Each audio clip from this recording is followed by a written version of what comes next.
They said, we thought you didn't like the game because you sat there quiet for about an hour with a white face. Because I was just so panicking going, I'm never going to be able to do this. Like, how on earth am I going to write for Mario when you've got Koji Kondo, who is the master?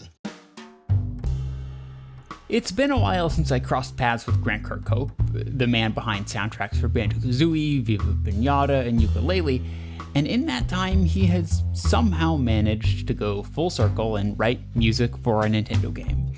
It's a really good story and obviously means a lot to him, but since his current game projects are under wraps, we actually started with film this time. This is Stephen Kelly, and thanks for joining us for an evening at the Roost.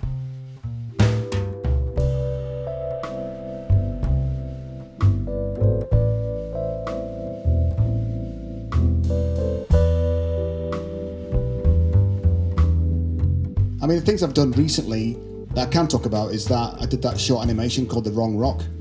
And that was with Michael Kaywood, who actually was a fellow Rare staff member back in the day when I was there. He worked on all the big blockbuster movies like, Bumblebee and, Pirates of the Caribbean and all that kind of Planet of the Apes, stuff like that.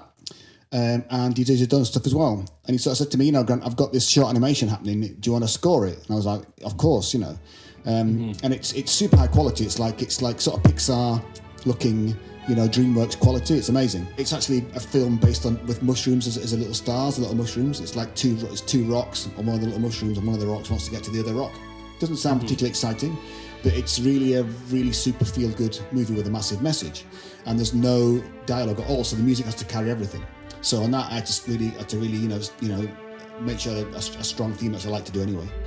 And I always say to people, if you've got spare 40 minutes of your time, if you watch that movie, I guarantee you'll walk away feeling better.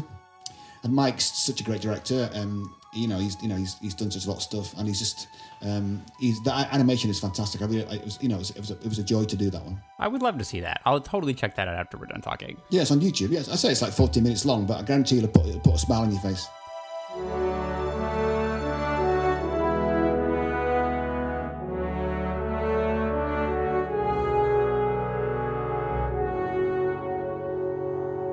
And also, I've just done a movie called Shadows for a director called Michael Matteo Rossi, who I sort of met in Los Angeles. Very different for me. It's a very kind of gritty, gang, drug-related thing. So it's very synthy, not like you'd expect from me at all. And that's finished. It should be out later this year. And also, I did work on a movie like 3-4 years ago called The King's Daughter. Ironically, it's starring Pierce Brosnan and William Hurt and a girl called Kaya Scodelario, who was in the last Pirates of the Caribbean movie. And also in Maze Runner. And so, just done that. So it's actually finally going to see the light of day by the sounds of it. There was some kind of massive fight over it. I don't quite know what it was. So I did that with two other composer friends of mine, Joan Coder and Joe Metcalf. We did it together. And we sort of shared the scenes out amongst us. It's kind of a fantasy, mermaidy, story thing, live action. And it's super cool. It's got Pierce Brosnan in it and some big stars, So... that should be out at some point this year, allegedly. That's what I'm told. So fingers crossed for that. Amazing. So how did these happen? Did you make a distinct effort to start doing film and animation, or did they just pop up? So Mike, as I say, was a friend at Rare. Michael Kaywood, a friend at Rare. We knew each other at Rare from back in the day, and he left. I think he left before me. Oh, I'm not sure who left first. One of us. And as I say, we kind of hooked up on Facebook, I guess 2 or 3 years ago. And he said to me, I've got this little animation. Do you want to score it? So that's how that happened. The Shadows movie, which is coming out this year, Michael Matteo Rossi, he was just somebody on Facebook that started following me, or I started following him. I can't remember. And then we met up in Sherman Oaks and had a little chat. And he said, because he liked GoldenEye and the stuff I'd done in the past. And he said, I've got a movie I'm working on right now. Do you want to score it? I said, well, I'd love to. So that's how that happened. The King's Daughter happened through one of my wife's friends' husbands works for a movie company. And they were involved in The King's Daughter. And somehow the composer they had, something went wrong. And so they needed music. And so he just said, are you available? Can you do it? They were really rushed for time. Yeah. So me and Joe Metcalf and John Coder all did it together. So, I think, I've been chasing movies for a while now, and a lot of TV too that I've pitched for tons of TV shows and got nowhere near. It seems to be, I know lots of other composers it's similar to me who are trying to do this stuff and are getting nowhere. It's super hard. Is TV one of those industries that is very tight knit and people have their people? Yeah, exactly like that. And I kind of feel like pitching for stuff doesn't really get you anywhere. So it certainly has got me nowhere. I think the only way to do it is to know the director. It literally is the way to get a movie or a TV show. If you know the director or you know the producer, they can put your name forward. I think that kind of cold pitching that Disney does quite a lot of. You know, I was talking to actually one of the shows that I pitched for with Disney.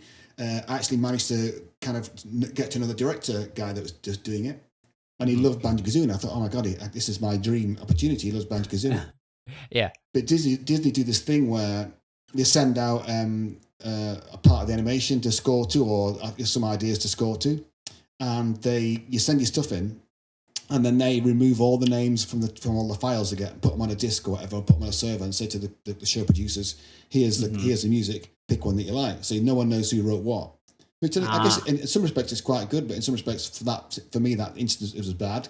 And I did actually talk to, I said, how many submissions do you get? He said you get 80 or 90 composers submitting. Okay. Now you're kind of a needle in a haystack. Yeah, and some composers might submit 2 or 3 versions of every tune. Wow. So you can triple it or easily or quadruple it. So if you're that guy who has to search through 80 or 90 submissions to choose the music for your show, I wouldn't like to do that. I mean who's going to listen to all 90? I wouldn't. You might get to the first 5 and go, I like number 2 and take that. I mean, that's what I'd probably do. Trying to listen to 80 or 90 submissions would drive you crazy, I think.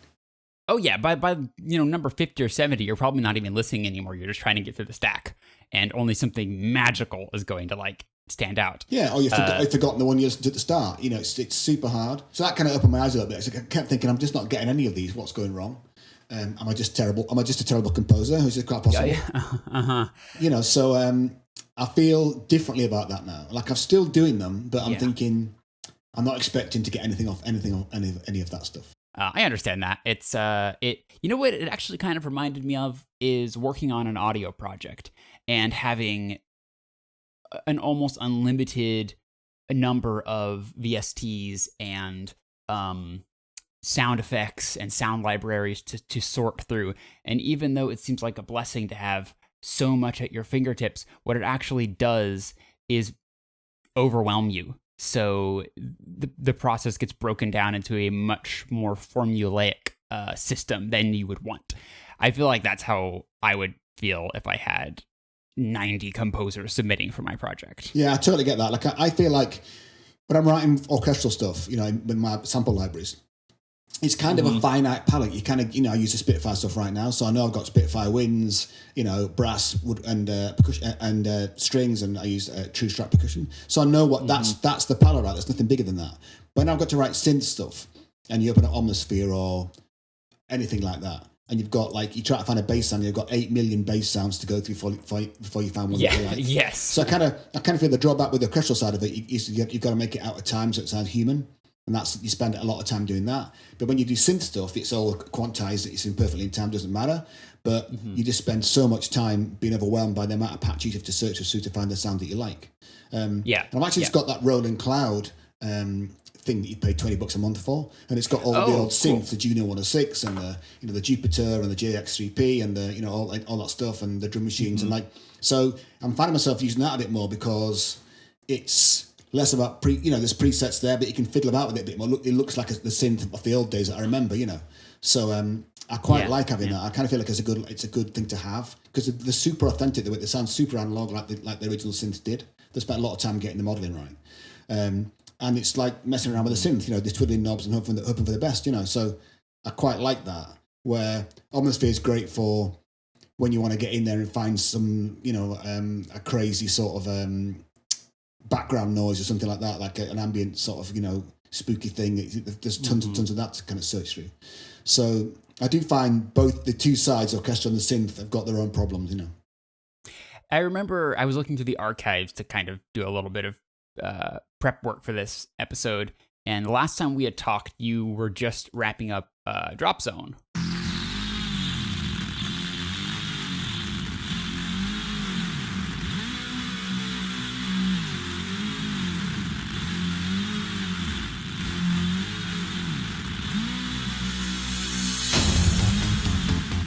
have you been doing more or less synth work since then? I think I'm still doing more orchestral right now. Okay, cool. I did really enjoy doing drop zone. I guess it's a shame the game kind of tanked almost immediately. It wasn't the game actually; it was a publisher that owned it, running out of money, so this kind of went away. Because it got great reviews, and playing it in Gamescom in Germany, that people were going crazy over it. Yeah, but I mean, I like doing that score because it's a super powerful kind of violent score. I felt. It's like it's full of synth and orchestra all stuck together. So it was cool to do that because I've done that for a while.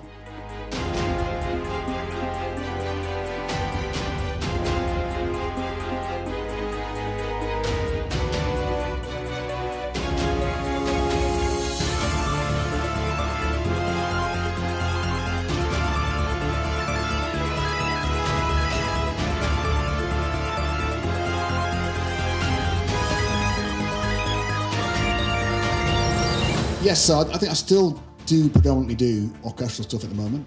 I'm working on some orchestral stuff right now, and I'm about to start something else that's orchestral right now. Cool. I do like doing both. It's fun. I really do like it. As I say, they both got the problems, and it's nice to have a bit of variety. But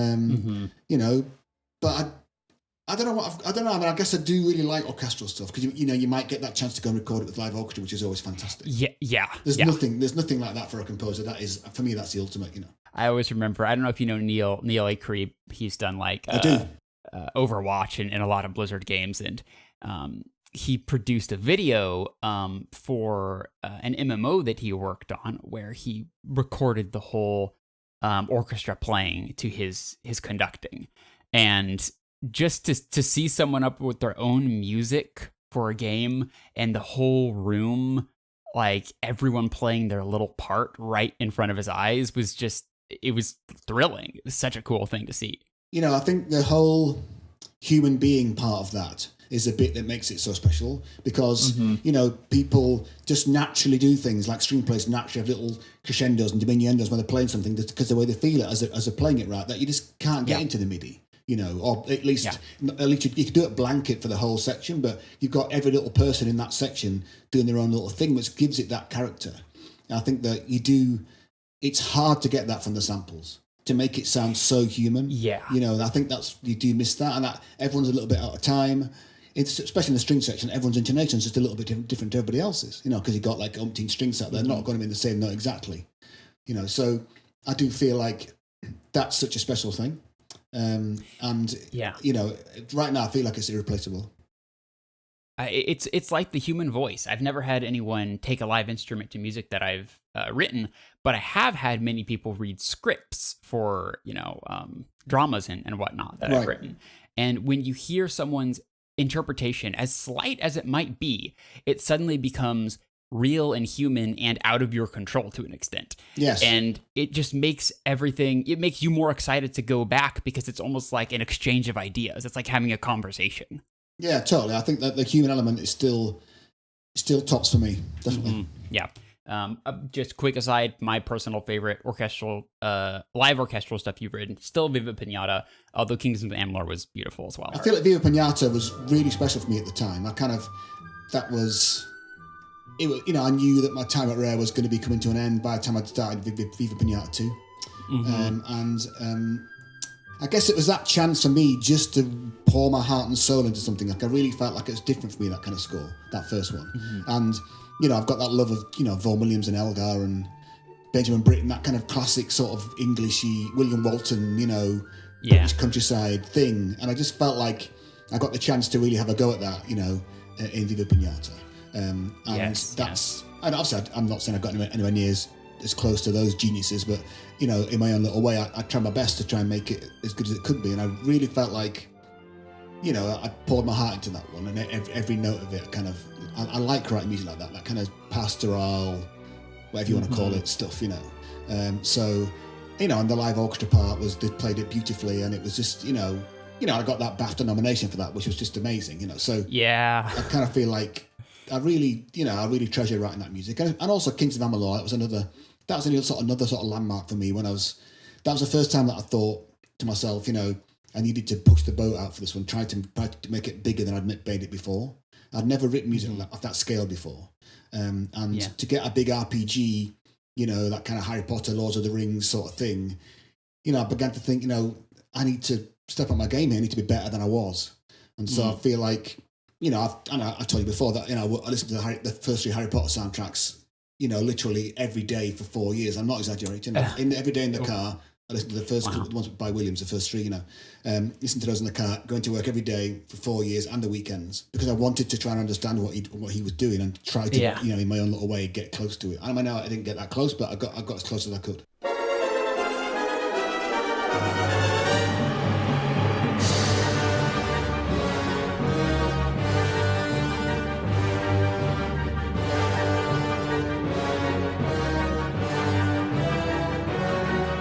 The first boss piece that I wrote was called Baylor, and that's like a really big.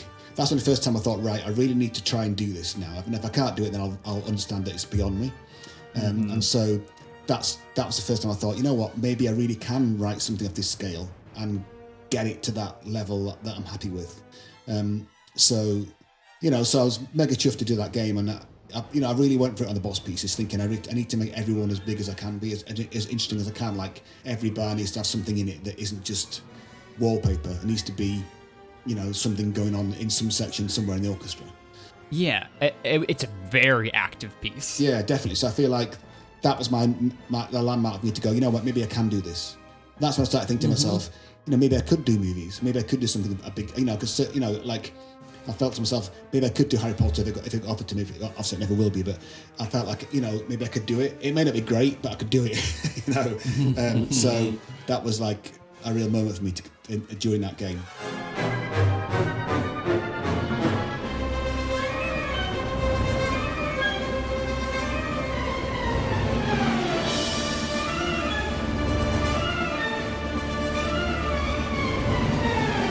It sounds like the projects you take on really sort of inspire you to push in different directions.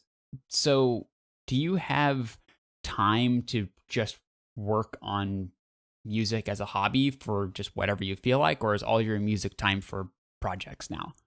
So, usually I've got no time or interest, really. I know that sounds bizarre, because I feel like I do music all the time. I don't feel like I want to write music outside of the work that I do. I have a friend called Ian Bousfield. We've known each other since we were like 12 or 13. We both played in the North Yorkshire School Symphony Orchestra years ago. He's a trombone player. And Ian literally is the best trombone player in the world. I'm not exaggerating. He is like, if you type his name into Google, you'll find he's principal of the LSO, principal of the Vienna Philharmonic, you name it, he's done it. And we've been mates for a long time. We kind of lost touch, I guess, in our 20s and 30s and 40s, probably just because he was busy and I was busy, and we just, you just forget. But his wife contacted me to say Ian's coming up for a birthday, whatever it was at the time. We tried to collect some quotes together from his old friend for a bit of a laugh, so I wrote a little quote. But he's a Yorkshireman. I guess I'm sort of, Scottish Yorkshireman, because I was born in Scotland, but lived in Yorkshire my life. So he's very brunt and brash, I always say. And he messaged me on Facebook to say, he says, Grant, I think your music's quite good.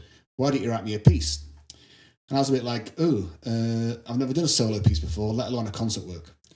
So he said, come on, it's going to be the International Trombone Festival in Redlands in California. I think it was 2017, 2018, I forget the year. So I thought, right, I'm going to do it. Why not? So I said, yeah, I'll do it. So I came up with this piece. It's like a 12-minute long piece. It's called Kirkfeld. It's kind of our names together. He's Bousfield, I'm Grant Kirkhope. So it's kind of, he lives in Switzerland now. There's a place there called Kirk, something like that. So we switched it around to make it Kirkfeld. Cool. And I wrote this piece, and it's for wind band. I've got wind band and brass band and piano reduction done. And he performed it at the Trombone Festival, and it was just fantastic. Like, I've just loved it so much, and it's literally just come out it's on Spotify right now. You can find it if you go looking for it. So that's my very first concert work, and I really liked writing it. And it was a bit of a strange process for me, because I'm so used to working for somebody else, where I send off versions to people and they talk about it and say, yeah, we like it, change this, change that, start again, whatever. But when you write a bona fide concert piece, there's no one asking you to do that. You just got yourself to please. Which it's so freeing and also slightly scary, because you never actually ask anybody. You never ask anybody, do you like it or not? And I was sending versions to Ian, kind of midi mock-ups. He was just going, yeah, great. I was thinking, this is a bit strange. No one's saying, can you do it again? There must be something terribly wrong here. Yeah, it's so bizarre. But it went on great. He's played it around the world a few times. It's kind of picking up steam now. It's taken a little while to get the actual recorded version out of him playing it with the Belgian RAF band, not RAF, Air Force band, who are fantastic. So that's that. But from doing that, I also there's a guy called Charlie Vernon, who's the bass trombone player of the Chicago Symphony, which is amazing. He heard it. He was at the performance of Grant. Would you want to write me a piece? I was like, oh my god, this is like second world famous trombone player. So I've done a tenor trombone, and now I'm going to do a bass trombone. So I finished that too, and that's called Kirk Vern because he's Charlie Vernon. So that's done. He was going to perform it this year, premiere in April, but because of the virus, it all got put back. So he hasn't done the premiere yet, but it's done and finished. So any budding trombone players out there, those two pieces are available from Super Brass Music in the UK. And also Super Brass Music is a publishing company that's owned by an old friend of mine called Roger Argente. He was also the bass trombone player for 25 years in the Royal Philharmonic in the UK. So all my kind of old brass playing friends are all, kind of from years ago. But yes, that was, to do those two pieces has been amazing. So I am really committed to now, I feel like I should write a symphony. I don't know when I'll do it. I don't know when I'll get around to it. I kind of feel like I need to write one symphony at least to leave behind when I'm dead and gone. So when I'll do it, God knows, but I really am determined to write a symphony. I'm going to call it Kirkophony because my company name's Kirkophony, and I kind of feel that's my kind of play on the word cacophony. So it's going to be called Kirkophony. That's lovely. That is delightful. That's some of my favorite stories to hear. Like, it's like we were talking about before. It can be frustrating when you're limited by who you know, but some of the best stories just pop up without you even looking for them and people just bumping into each other. That's one of the big reasons we started podcasting again, because we took about a 2-year break from doing video game music podcasts because we kind of burned ourselves out for a while. And we realized that all these connections that we had made up started to sort of break apart and sort of dissolve, and we're like, no, the like completely random and wonderful opportunities that open up when you just start to talk to people is something we wanted to keep alive. So we're like, okay, get back in the studio, call Grant Kirkhope, we got to start this again. And I almost do feel that a lot of career things are just chance, just luck, right place, right. I know it sounds crazy, but I mean, I know from doing the amount of pitching that I've done for anything over in LA over here and got nowhere near any of it. Yeah, other things pop up that you don't think about, and that just out of the woodwork. I do think that sometimes it just is that, because there's so many people, composers trying to get work. Like there's so many great, fantastic composers out there. Way better than me. That are also struggling. I just think that we all know fantastic composers who get nowhere, and some composers that aren't so great that get very far. And it's just probably down to people that they know. They met somebody, know someone through somebody else. In some respects, it's a little bit sad, but it seems to be that is the only way that you get ahead, is by some fluke thing that happens to you. Well, especially in an industry as young as video games, because that was just right time, right place. Put it in history books. That's the definition. Yeah. Whether you're talking about development, games writers, I remember trying to do that when I was younger.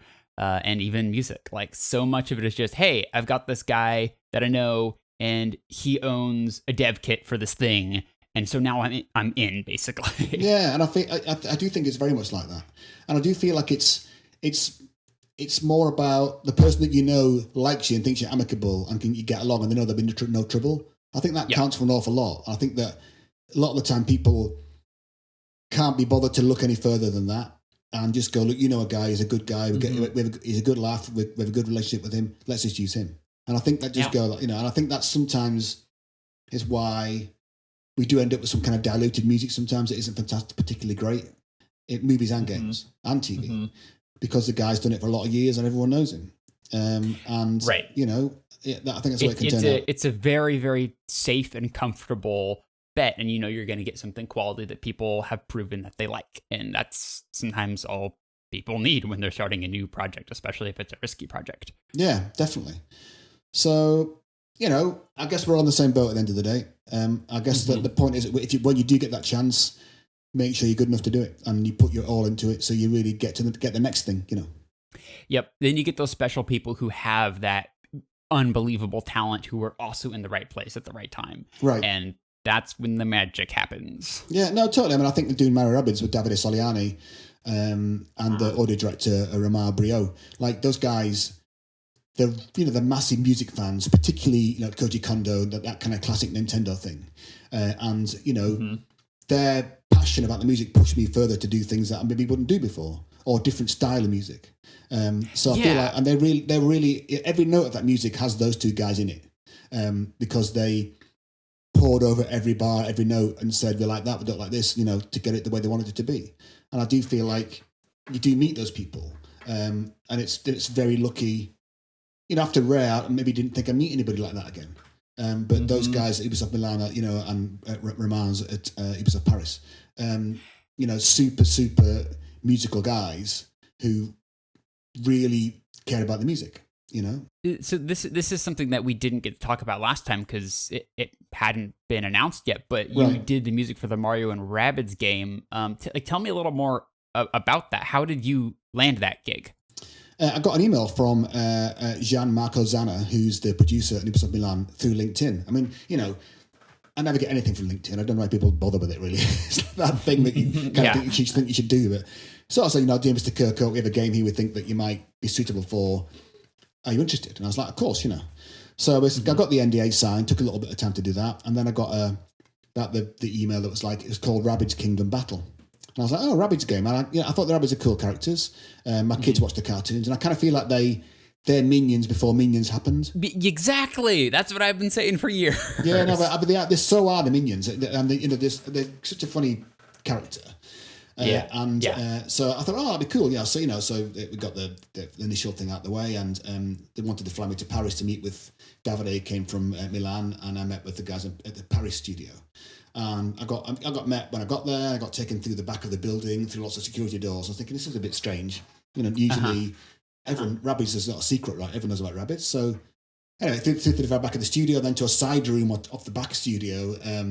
And Davide was sat there, and Romain and Isabelle Ballet, who's the other audio piece person on the game. And so we better show you the game, right? And when I got there, I noticed that Mario stood on the screen when Davide turned the TV on. And I thought, perhaps I'd just been playing a Mario game, while I got there because I was a bit late.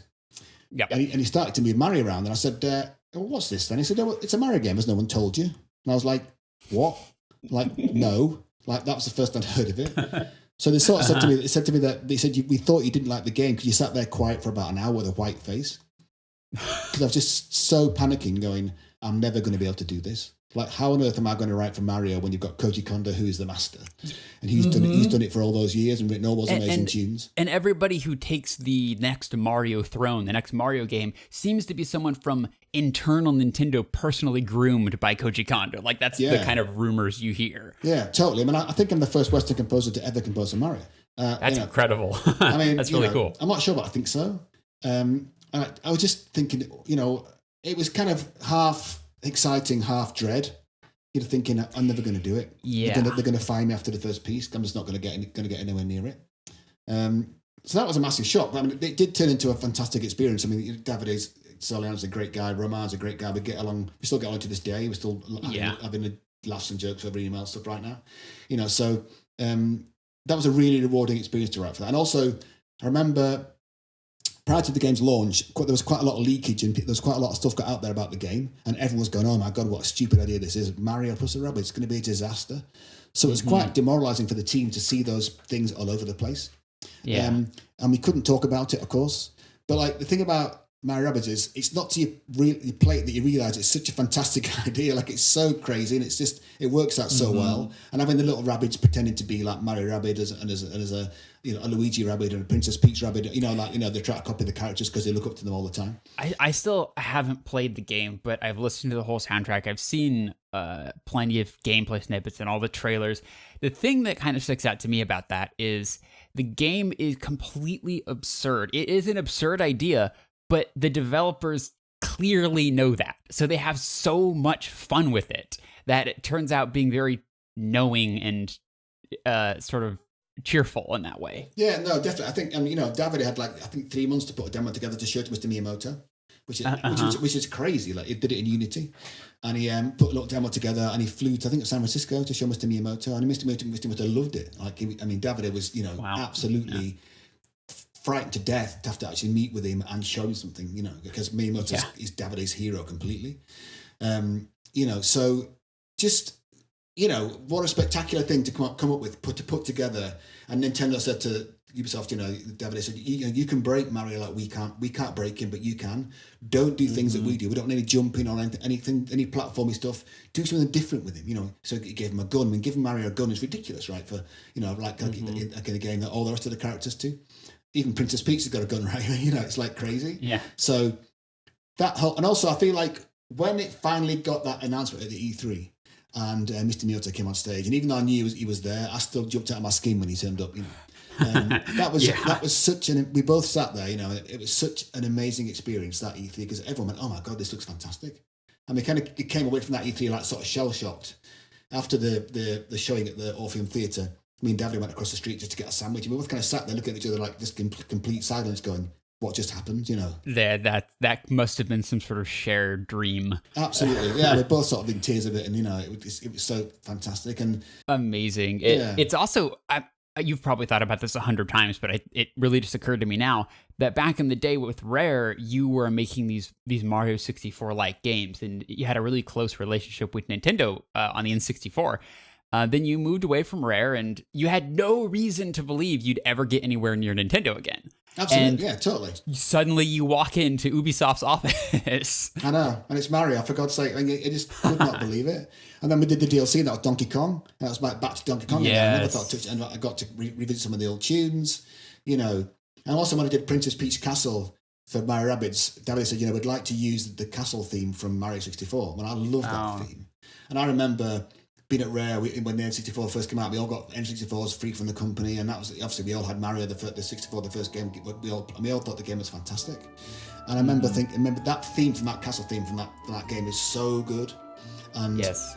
Then Davide said, you need to use that. I was like, oh god, how not only have I got to now write for Mario, but I've got to take one of Koji Kondo's own pieces of music and try and arrange it, in with my stuff. I was like, this is going to be a disaster. I'm going to make such a mess of it.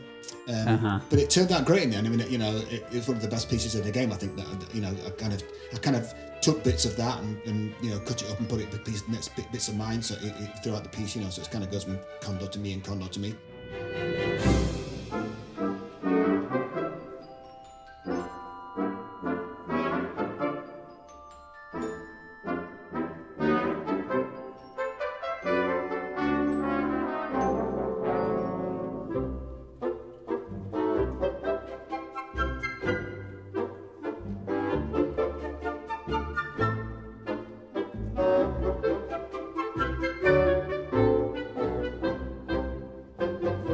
And it worked out great in the end of it, but that was one of those moments where you just kind of think, this is bound to go wrong, so I'm just not good enough to do this. It turned out beautifully, though. You really treaded that line elegantly between sounding like you and honoring the original source material. It was great stuff. Well, I'm glad you liked it. I mean, it was super, super scary to try and do that. But I kind of feel I can imagine. But that game, I feel like, when people finally played it, especially the journalists, they all said, we really feel the passion in the game. And I think you can't manufacture that, right? That's just something the team has to feel. And I don't even know where it comes from or how you get it into a game. It's in the animations, it's in the music, it's in everything. The sound effects, you name it, right? But I think that Ubisoft Milan hold Nintendo in such a high esteem that was the perfect team to get to do that game, because it all absolutely was scared to put one foot wrong. They loved Mario and the Nintendo kind of they liked all the characters so much. They all poured their heart and souls into that game, and that's why I feel it was such a success and why it was so passionate. You could feel it when you played it, because I remember when Davide did the demo, Miyamoto said to me, did you get the animations from Nintendo? And Davide said, no, we did it by hand. So they actually analysed the animations of Mario and all the characters by hand. And when he saw it, he thought it was the actual Nintendo animations. I mean, I thought that was amazing for the artists at Ubisoft Milan to realise that Mr. Miyamoto actually thought it was so good it was the Nintendo animation set. So I thought it was incredible that to work so hard to get that exactly right. Yeah, that's pretty fantastic. Yeah, so I feel like it's just one of those games. A bit like Banjo-Kazooie, right team, right time. It's just the right people to do it. You loved doing the game, got the humour, got all of it, and stuck it together. It was great. I love that Miyamoto story. And considering your pretty long music career at this point, have you had any other sort of meeting your heroes moments? Well, I've been in the same room as John Williams a couple of times, but I was too scared to talk to him. It still counts, though. I know, yeah. I stood as close as I dare. Yes. So I kept thinking, right now, go and talk to him. But he kind of got mobbed because everyone was trying to talk to him. Yeah, that's the thing, is you don't want to be a bother, but you also really want to make a connection with someone you care about. I just want to shake his hand. That's all. I'm happy with that. You don't even have to talk to me. Just to shake my hand. So yeah, I guess that's as close as I've got. Someone like that. Yeah, I mean, being in that close to John Williams and Miyamoto, I mean, I think you can wrap it up, call it a day. So do you have a chance to play games anymore, or are you mostly just doing the music for them? So I was playing World of Warcraft Classic quite recently. Oh, really? Me too. Yeah, when I was at Rare, I played World of Warcraft a lot, actually. I used to dash down from work and get online in time to be in a raid and all doing that stuff. So I played that a lot of years, that game. Yes. And I just got to jump in here real quick and say that is one of my favorite meeting the hero stories. Years ago, like in 2014, when we started doing our video game music podcast for the first time, one of our first guests was Jason Hayes, who did the soundtrack to the original World of Warcraft. We were flabbergasted that he responded to our email and was so kind. He's such a cool guy. No, Jason's a super nice guy. Like we're friends. When we did fantastic. When we did the Mario Rabbids Donkey Kong DLC unveil at the E3, must have been 2018, I think. Davide Soliano said, I'd like to do a live band. And I was a bit like, what, are you crazy? It's E3, you're never going to, how are you going to set up a live band in time, at the Ubisoft press conference, because things go so fast. Yeah. He said, no, I want you to do it. So I said, look, it's up to you, mate. I'll have a go. But I mean, I'm not convinced. So I started writing the music for the trailer thing they sent me. And I kind of did a first few versions. Derek goes, no, I don't want it like that. I want it to be like Tom and Jerry, that kind of Merry Melodies cartoon thing where every little movement's got music over the place. It's all so it's like every little thing. I was like, oh god, how am I going to do that? Yeah, something really easy. Yeah, exactly, and that's which made it all completely a billion time signatures all over the place. Try to get things to fit, tricky. I said, well, how are we going to do it live? I said, well, so what we can maybe do is have a few players live, and I'll do like an orchestral backing that we play on a click track along with it, for the big moments. I think that's doable. So I remember Jason Hayes had that band Critical Hit. Oh, yeah. Yeah, so I said to Jason, we knew each other. I said, Jason, I've got this idea. Do you want to do it? He's like, yeah, we're in. So so I wrote the piece for the kind of, it was like violin, flute, metal guitar, piano, drums, and Jason too on keyboards too. So I think that was all of them. Yes, I mean, actually, Nita Strauss played the metal guitar, who's like a very famous kind of female metal guitarist who plays for Alice Cooper. So she did it. So we're all together doing that. I mean, and and they said to me, "Yeah, that's great. Now we need you to conduct it." I said, "What? Like, I haven't conducted anything for like 20 years, if not longer than that." I said, "You must be joking, Devil." He said, "No, you have to do it because you're the composer. It'll be great." I was like, "Oh Christ!" So not only had I written this kind of complicated piece of a billion tab signatures, and now I've got to try and conduct it. I thought, if I'd known that in the first place, I probably wouldn't have made it quite as difficult. You have to put your money where your mouth is. Yeah. So I sent Jason the parts. Jason got the band rehearsed up. We had a whole weekend. I think the thing was on the Monday. We rehearsed on the Friday, Saturday, Sunday every day in the theatre. Rehearsed getting the band in and out quickly, all wearing click tracks and headsets and all that kind of stuff. And it went well. It went great at the end of it. But I mean, it was just one of those things where, it was great knowing Jason's. I could get that band straight away, and it was going to work. No, just me waffling away. But yeah, Jason's a great guy. He is just one of those generous people who just says yes every single time he can.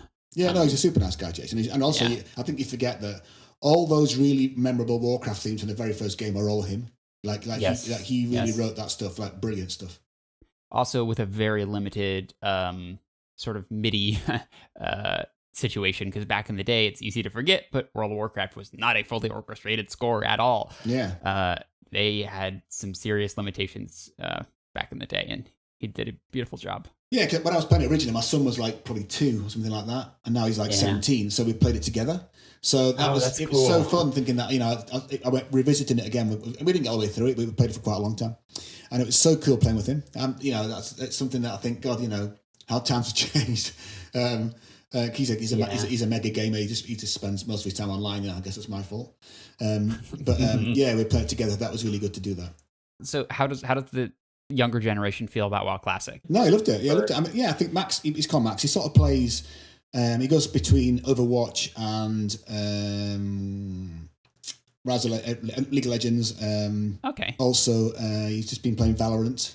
And he plays that as well. And so he played Anthem a bit, I think. And also, he likes to play with his friends, and that's it's a thing. They all get together at night time, play a game where they can all play together. So they do a lot of that. Yeah. But he's still a massive Nintendo fan. He still spends time playing, Mario stuff and. Oh, good. Yeah, that's a proper upbringing. Yeah, to Animal Crossing, like he does all that stuff. So he's not just an online gamer. He still likes to go back to just sitting with his Switch and playing by himself.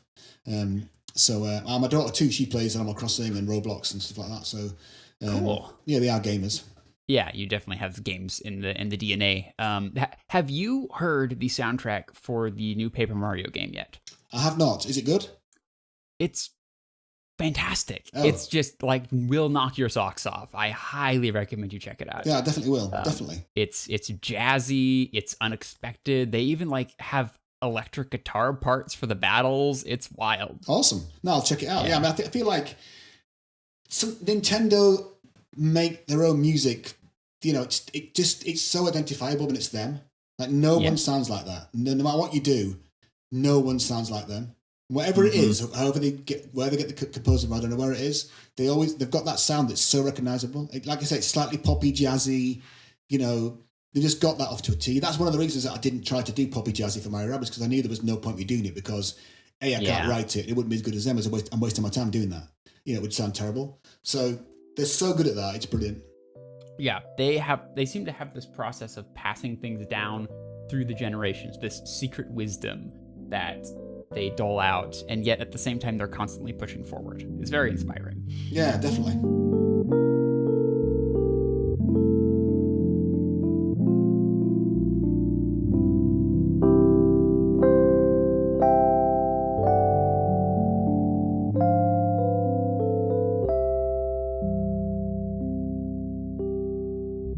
I really appreciate you taking the time, Grant. It was, as always, delightful to have a conversation. No, it's nice to be asked. Thanks for asking me.